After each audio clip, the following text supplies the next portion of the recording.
Estoy en comunicación con Lubna Tuma, lawyer from Abdallah Legal Center. Lubna, muchísimas gracias por estar con nosotras. Thank you so much for attending CANALRED. Welcome. Thank you. Hello. Lubna, I would like to ask you, first of all, we have seen the arrest and entry of Israel commandos onto vessels flying the flags from other countries, such as Spain flag.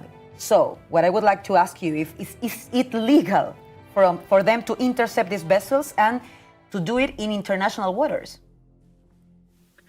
So, answering your two levels question, the answer is, of course not, because of two basic reasons. The first reason is that, as you said, the boats were intercepted in international water.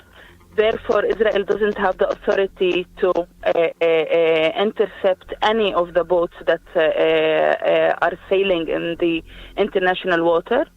But moreover, and this is the most important thing, is that since it is a humanitarian mission that comes to break the illegal siege, and the word illegal is very crucial here, their mission and breaking the illegal siege is illegal by itself. The thing which is not illegal is the siege, the blockade on Gaza for many years. In addition to having the mission being a humanitarian mission that trying to make a humanitarian corridor to Gaza, entering formula, baby formula, food, basic humanitarian aid. So Israel is obligated to allow the mission to continue to Gaza. Now, given its past actions, Israel has already done this before. So my next question would be, what could happen to the more than 200 activists that have been detained? What could they be accused of? Israel in the last two times, also in the Medellin and also in the Handala, they used the legal framework of entry to Israel law, which is not the framework that they should use in such case, because of the reasons that I just said answering your first question. And we believe that the same treatment will be this time. Of course, the number of the activists are much bigger, the number of the boats are much bigger, but we believe that the framework that Israel will use and implement is the same as the two missions, two flotillas. At the moment, we are waiting outside the Ashdod port, where the activists are expected to come and we can consult them.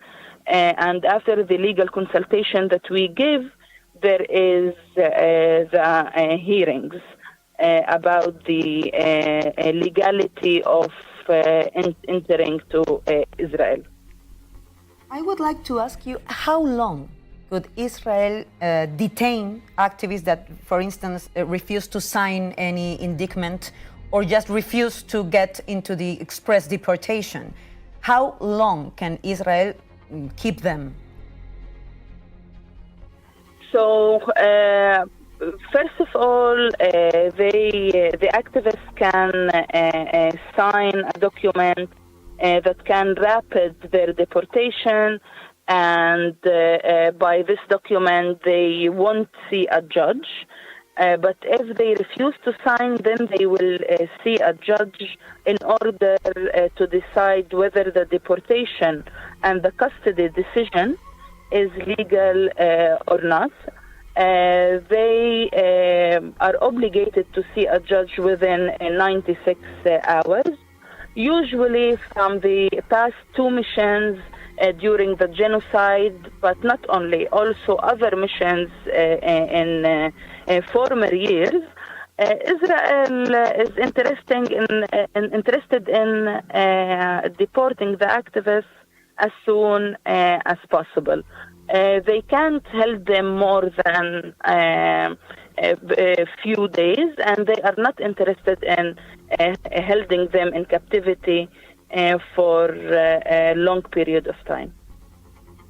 Could it happen, or how is the situation different or singular with all of those activists that has already, been in other missions trying to reach Gaza, being intercepted by Israel? I'm thinking about Greta Thunberg, for instance. Israel can consider her like a repeat offender. What could happen to her?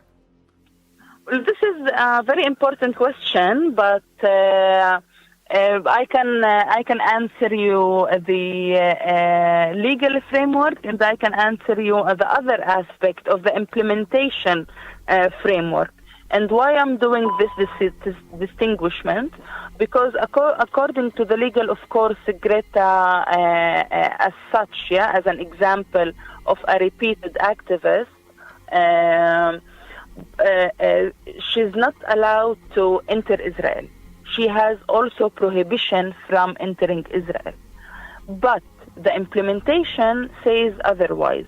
For example, the last mission, which was 1 month ago, 1 month and a half, during the Handala, there was also another activist.